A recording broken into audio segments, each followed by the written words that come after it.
The room was filled with laughter and chatter as everyone enjoyed the dinner I had worked so hard to prepare.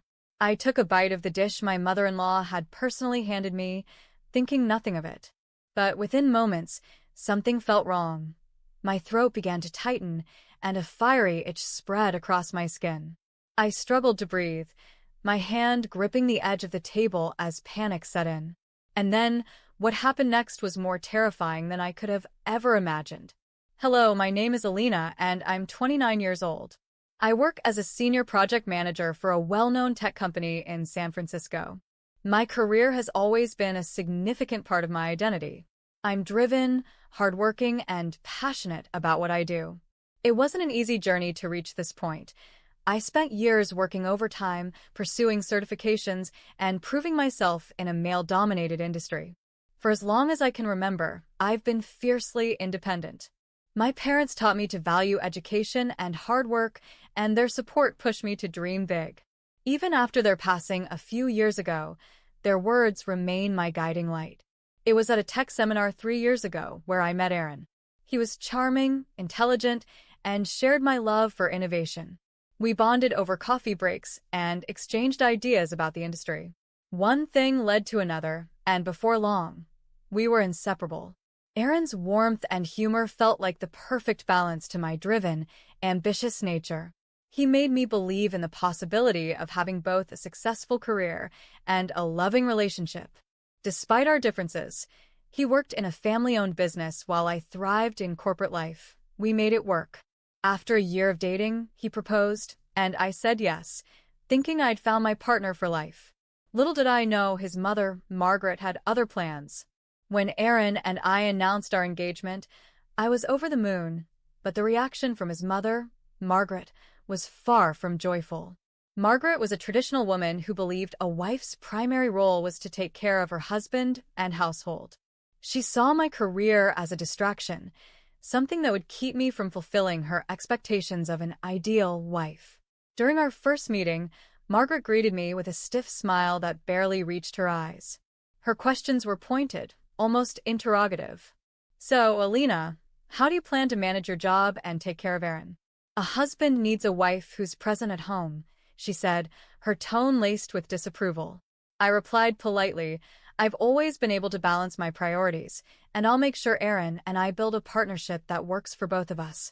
Her eyes narrowed, and I could tell she didn't like my answer. Despite Aaron's efforts to reassure her, she remained skeptical. Over the next few months, she tried everything to sabotage our plans.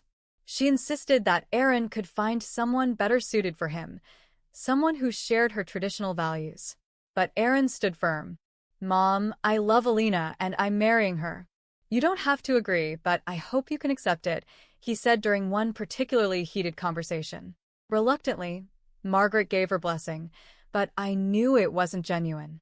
On our wedding day, she was civil but distant, barely acknowledging me. Still, I hoped that with time, we could find common ground. The first few weeks of married life were blissful, at least on the surface. Aaron and I moved into his family's spacious home, which Margaret insisted was the right place for a married couple to start their lives. At first, I tried to see it as an opportunity to build a closer bond with her. But Margaret's true colors quickly began to show. Every morning, she found subtle ways to undermine me. If I prepared breakfast, she'd criticize the way I cooked. If I offered to help with household chores, she'd accuse me of doing things improperly. Maybe you're too focused on work to learn how to manage a home, she'd say with a sweet but cutting tone. I tried to brush it off, but the constant remarks wore me down. Aaron, on the other hand, seemed oblivious. Whenever I brought it up, he'd dismiss my concerns. That's just how Mom is, he'd say. She doesn't mean any harm. But it wasn't just her words. Margaret would often compare me to other women, particularly Aaron's ex-girlfriend, Laura, who was her favorite topic of conversation. Laura used to help me with everything around the house, she'd mention casually, glancing at me for a reaction. She was so thoughtful. It didn't stop there. Slowly but surely, Margaret began influencing Aaron. She'd pull him aside for long conversations, and I noticed how his attitude toward me began to shift. He became more critical, echoing her sentiments about my job and responsibilities. "Maybe Mom's right," he said one evening after an argument. "You're always working late. How can you focus on being a wife when you're so consumed by your careers?" I was stunned. This wasn't the Aaron I had fallen in love with. Margaret's manipulation was working, and I felt like I was losing him. Despite the challenges at home, I threw myself into my work. It was my safe space, a place where my skills and efforts were valued. After months of dedication, I was thrilled to be promoted to senior project manager, a position I had worked tirelessly to earn. It was a significant step forward in my career, and I wanted to celebrate this milestone with my family. When I shared the news with Aaron and Margaret at dinner, I expected at least a polite congratulations. Instead, their reactions were cold and dismissive. "A promotion?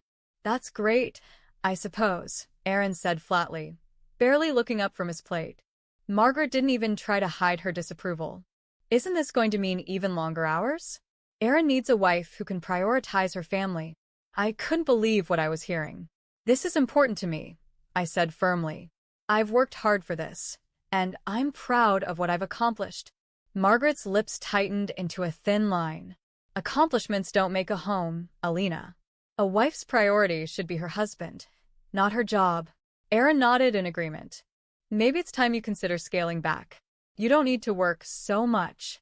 I felt my chest tighten. Their words stung, but I wasn't about to let them diminish my success. "I'm not quitting my job," I said, meeting their gazes head-on. "I've earned this promotion, and I'm not giving it up." Margaret's expression darkened. "You'll regret this," she said quietly, her voice laced with menace. Determined to celebrate my success despite their negativity, I decided to host a small promotion party at home. I invited a few colleagues and friends, including my trusted coworker and friend, Daniel, who had always been a supportive presence in my life. The evening seemed to be going well. The guests were congratulating me, and I allowed myself to feel proud of my achievements.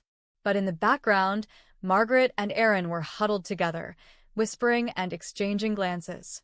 Something felt off. When it was time for dinner, Margaret insisted on serving the food herself. I noticed her placing a plate in front of me with an oddly satisfied smile, but I brushed it off, trying to focus on my guests. As I took a bite, I noticed the taste was strange. There was a faint hint of something that didn't belong. My stomach twisted, and within moments, I felt a wave of discomfort. My throat began to itch, and my skin started to burn. Panic set in as I realized I was having a severe allergic reaction. The burning sensation spread rapidly across my body, and my skin began to develop angry red welts. My throat tightened, making it harder to breathe. I clutched at my chest, my voice barely audible. I think I'm having an allergic reaction." Margaret and Aaron exchanged quick glances, their expressions cold and unbothered. Margaret leaned forward, her voice dripping with mock concern. "Oh dear, is something wrong?" she asked, but the smirk tugging at the corner of her mouth betrayed her. Aaron crossed his arms, his tone almost mocking. "Maybe it's a sign you should have listened to us, Alina." Tears pricked my eyes as I gasped for air. You did this," I managed to whisper. Margaret let out a laugh, her tone dripping with malice. "Consider it a lesson, dear. Next time, you'll think twice before defying us." The room fell silent. Daniel, who had been standing near the dining table, witnessed the entire scene unfold. His face turned pale as he realized the gravity of the situation. Without hesitation, he pulled out his phone and hit the record button. Margaret noticed him. "What are you doing?" she snapped, but Daniel didn't answer. Instead, he stepped closer to me, his voice firm and calm. "Alina, hang on. I'm calling an ambulance," he said, dialing 911. Margaret and Aaron didn't even attempt to help. Instead, they stood back, watching me struggle with a mix of indifference and satisfaction. Their lack of humanity left me stunned. Daniel turned his phone toward them, capturing every word and action. "You too knew about her allergy, didn't you?" he demanded, his voice filled with disbelief. "This wasn't an accident." Margaret scoffed, but her confidence wavered. "She's exaggerating. It's just a little reaction." Daniel's eyes narrowed. The paramedics and the police will decide that. Minutes later, the sound of sirens filled the air. Paramedics rushed in, administering an adrenaline injection to stabilize me. As they worked to get me onto a stretcher, the police officers arrived. Daniel immediately handed over the video he had recorded. "This footage shows them admitting to what they did," Daniel explained, his voice steady despite the tension in the room. The officers approached Margaret and Aaron, their faces stern. "You're both under arrest for endangering Alina's life," one officer said, pulling out handcuffs. Margaret's composure finally cracked. "This is ridiculous. She's my daughter-in-law," she protested. The officer didn't waver. "And you knowingly put her life at risk. That's a serious crime." As they were led out of the house, Margaret turned to me, her voice venomous. "You'll regret this, Alina." I mustered all my strength to look her in the eye, my voice hoarse but resolute. "No, Margaret. You'll regret it. I'll make sure you face the consequences for what you've done." I woke up in the hospital, my body heavy with exhaustion, and my skin still itching from the remnants of the allergic reaction. Every muscle ached, but the rhythmic beeping of the heart monitor was a reminder that I had survived. As I blinked into the sterile light of the hospital room, the first face I saw was Daniel's. He was seated beside my bed, his expression etched with worry and relief. "How are you feeling?" he asked, leaning closer, his voice gentle. I swallowed, my throat raw but functional. "Alive," I whispered, the word trembling on my lips. "Thanks to you." Daniel let out a faint smile, though the tension in his eyes hadn't faded. "Don't thank me yet," he replied, his voice steady. "We've got a long road ahead." The nurse entered shortly after, explaining that Daniel had stayed with me the entire time. He had refused to leave until I was stable. The thought filled me with gratitude, and a flicker of safety I hadn't felt in a long time. Over the next few days, I recovered slowly. The doctors monitored me closely, ensuring there were no lingering complications. During this time, Daniel remained my rock, managing hospital paperwork and making sure I had everything I needed. The realization that I couldn't return to the house I shared with Aaron and Margaret weighed heavily on me. Their betrayal had severed any last ties of loyalty. I needed to rebuild my life, and Daniel's presence reminded me that I didn't have to do it alone. Leaving the hospital was a relief, but I knew the real battle was just beginning. I couldn't go back to the house I had shared with Aaron and Margaret. Their betrayal had crossed every line, and I wasn't about to let them get away with what they had done. Daniel, who had been my unwavering support throughout this ordeal, was the one to insist that we take legal action. "They can't walk free after this, Alina," Daniel said firmly, his eyes filled with determination. "You deserve justice, and we're going to make sure you get it." Together, we reached out to Claire Davis, a lawyer with a reputation for being sharp, relentless, and fiercely dedicated to her clients. When we met in her office, I recounted every detail of what had happened. Daniel provided the video evidence he had recorded at the party, which captured Margaret and Aaron admitting to their malicious actions. Claire reviewed the footage, her sharp eyes narrowing as Margaret's words played out on the screen. "This is more than enough to press charges for attempted poisoning and reckless endangerment," Claire said decisively. "We'll also pursue a divorce. Their behavior will make the case straightforward." Claire began building a solid case, gathering additional evidence. She obtained my medical records from the hospital and statements from the paramedics who had treated me. Daniel helped convince a few party guests to provide testimonies, strengthening the narrative of Margaret's cruelty and Aaron's complicity. Over the next few weeks, Claire worked tirelessly. Every step of the way, Daniel stayed by my side, managing the stress with quiet encouragement. He made sure I ate, rested, and focused on healing. As the case progressed, I began to see him not just as a friend, but as a constant presence I could rely on. The day of the trial arrived with a mix of dread and determination. As I entered the courtroom with Claire and Daniel by my side, I felt the weight of everything I had endured pressing down on me. This was my moment to stand up for myself, to show Margaret and Aaron that their cruelty wouldn't go unpunished. Across the room, they sat at the defense table, their faces a blend of defiance and unease. Margaret, ever the manipulator, wore a mask of innocence, while Aaron shifted uncomfortably in his seat. The proceedings began, and Claire wasted no time presenting our case. The first piece of evidence was the video Daniel had recorded at the party. As the footage played, the courtroom fell silent. Margaret's cruel words, "Consider it a lesson," echoed in the air, followed by Aaron's cold response, "This is your punishment." The clarity of their malice was undeniable, and the expressions on the jury's faces hardened with every passing second. Claire then called witnesses to testify. A few of my colleagues who had attended the party recounted Margaret's behavior, describing her hostile demeanor and lack of concern during my allergic reaction. The medical reports detailed the severity of my condition, confirming that the shrimp added to my food could have killed me. The defense tried to argue that it had been a misunderstanding, but their claims fell apart under the weight of the evidence. The video, combined with the testimonies and medical records, left no room for doubt. After only a few hours of deliberation, the jury returned with a verdict: guilty. Margaret was sentenced to 5 years in prison for attempted poisoning and reckless endangerment, while Aaron received 3 years for aiding her actions. The judge also granted me a divorce, citing their abusive behavior as grounds. Justice had been served. As I stepped out of the courthouse, the weight of the verdict finally began to lift from my shoulders. Margaret and Aaron were going to face the consequences of their actions, and I was free from the toxic relationship that had held me captive for far too long.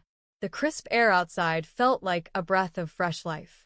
Daniel was waiting for me at the bottom of the courthouse steps, his expression a mixture of pride and relief. "You're free now," he said softly, his voice steady and reassuring. "It's over." I nodded, but deep down I knew it wasn't just an end. It was the beginning of a new chapter in my life. Over the weeks leading up to the trial, Daniel had become more than just a friend. His constant support, whether it was managing logistics, offering a shoulder to lean on, or simply being present, had been my rock through the storm. Moving forward meant rebuilding my life from the ground up. I found a small apartment close to my workplace. It wasn't grand, but it was mine, a sanctuary where I could rediscover myself without the shadow of Margaret's control or Aaron's apathy. Daniel helped me move in, making the process feel less daunting. "This place is potential," he said, helping me hang up a few simple decorations. "Just like you." His words struck a chord. For the first time in years, I felt hopeful, even excited about what lay ahead. I was free, independent, and ready to live life on my terms. As I settled into my new life, the chaos of the past few months gradually faded into the background. My apartment became more than just a place to live. It became a symbol of my independence and resilience. With every picture hung on the wall and every small piece of furniture put in place, I felt a sense of control returning to my life. Through it all, Daniel was there, quietly supporting me, always knowing when to step in and when to give me space. At first, our relationship remained purely platonic. We worked together to navigate the aftermath of the trial, and his encouragement never wavered. He made sure I ate when I was too exhausted to cook, reminded me to take breaks from work, and showed up unexpectedly with coffee when he knew I needed a boost. Over time, those small gestures became something more. It wasn't just his kindness, it was the way he believed in me when I struggled to believe in myself. One evening, as we sat on the small couch in my living room, sharing a takeout pizza, I noticed the way his eyes lingered on me. There was no judgment, no pity, just genuine care. It was a look I hadn't seen in years, and it made my heart ache in the best way. "You're amazing, Alina," he said softly, almost as if to himself. "After everything you've been through, you still managed to shine." That night marked a turning point. Our bond, forged through shared struggles and unwavering support, grew into something deeper. Within months, we were inseparable, and for the first time in years, I understood what it meant to feel truly loved. A year later, Daniel and I stood hand in hand in a small, intimate ceremony surrounded by friends and loved ones. As I looked into his eyes, I felt an overwhelming sense of peace. This wasn't just a new chapter. It was the start of a life built on trust, respect, and love. Together, we had overcome the darkness, And now, we were stepping into the light. Thank you so much for listening to this story. Your time and support mean the world to us. If you enjoyed the story, please like the video to show your support, share your thoughts in the comments, and subscribe to the channel for more inspiring and engaging stories. We can't wait to share more with you in the next video. See you soon.